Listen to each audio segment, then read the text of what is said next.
أعوذ بالله من الشيطان الرجيم.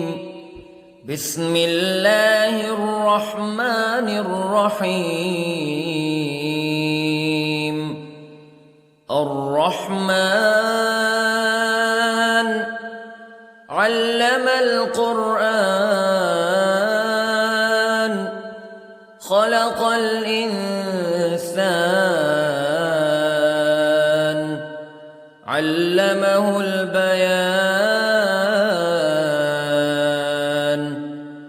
الشمس والقمر بحسبان والنجم والشجر يسجدان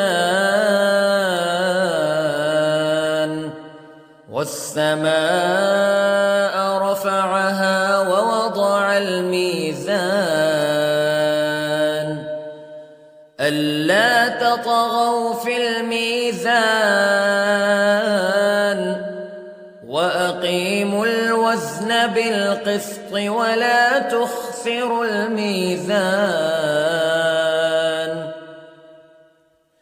والأرض وضعها للأنام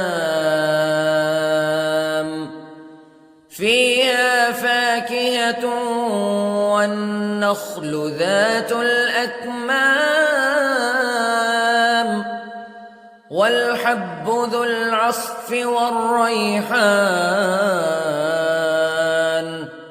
فبأي آلاء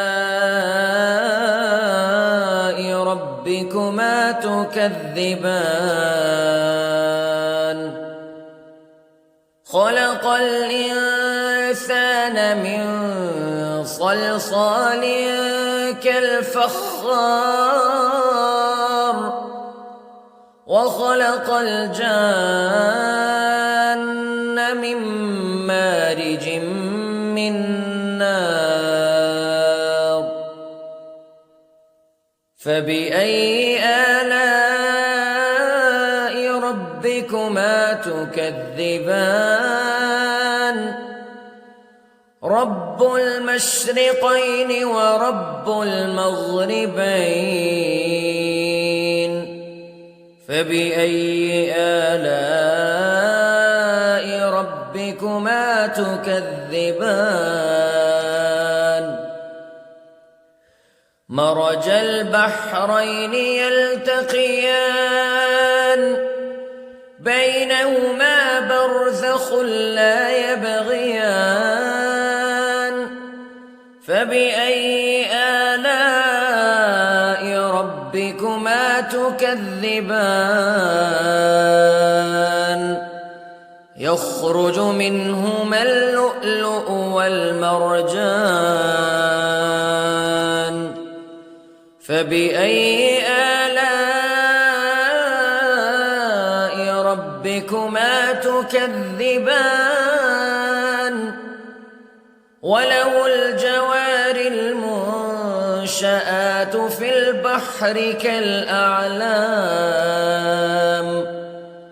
فبأي آلاء ربكما تكذبان. كل من عليها فان ويبقى وجه ربك ذو الجلال والإكرام فبأي آلاء ربكما تكذبان.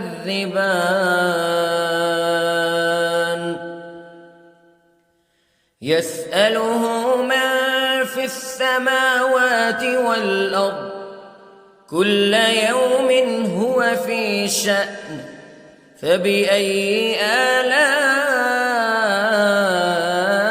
ربكما تكذبان. سنفرغ لكم أيها الثقلان فبأي آلاء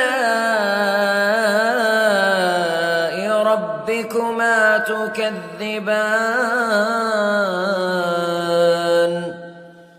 يا معشر الجن والإنس استطعتم أن تنفذوا من أقطار السماوات والأرض فانفذوا لا تنفذون إلا بسلطان فبأي آلاء ربكما تكذبان يرسل عليكما شواظ من نار ونحاس فلا تنتصران فبأي آلاء ربكما تكذبان فإذا انشقت السماء فكانت وردة كالدهان فبأي آلاء ربكما تكذبان فيومئذ لا يسأل عن ذنبه إنس ولا جان فبأي آلاء ربكما تكذبان يعرف المجرمون بسيماهم فيؤخذ بالنواصي والأقدام فبأي آلاء ربكما تكذبان هذه جهنم التي يكذب بها المجرمون يطوفون بينها وبين حميم آن فبأي آلاء ربكما تكذبان ولمن خاف مقام ربه جنتان فبأي آلاء ربكما تكذبان ذواتا أفنان فبأي آلاء ربكما تكذبان فيهما عينان تجريان فبأي آلاء ربكما تكذبان فيهما من كل فاكهة زوجان فبأي آلاء ربكما تكذبان متكئين على فرش بطائنها من استبرق وجنى الجنتين دان فبأي آلاء ربكما تكذبان فيهن قاصرات الطرف لم يطمثهن إنس قبلهم ولا جان فبأي آلاء ربكما تكذبان كأنهن الياقوت والمرجان فبأي آلاء ربكما تكذبان هل جزاء الإحسان إلا الإحسان فبأي آلاء ربكما تكذبان ومن دونهما جنتان فبأي آلاء ربكما تكذبان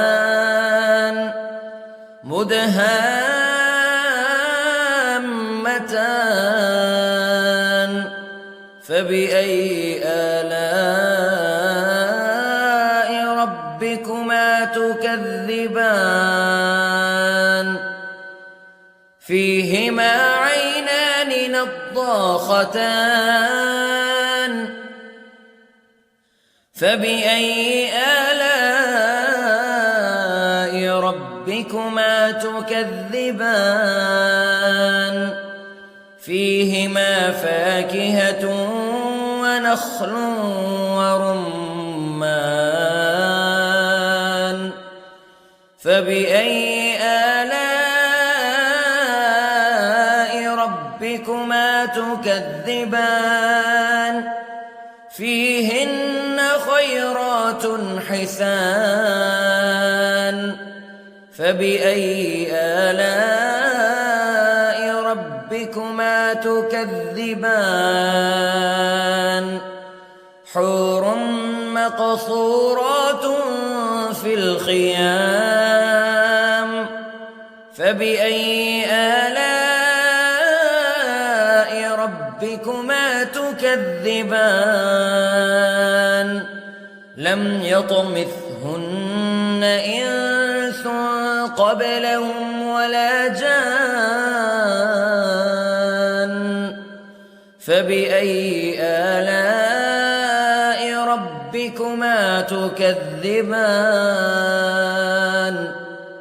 متكئين على رفرف خضر وعبقري حسان فبأي آلاء ربكما تكذبان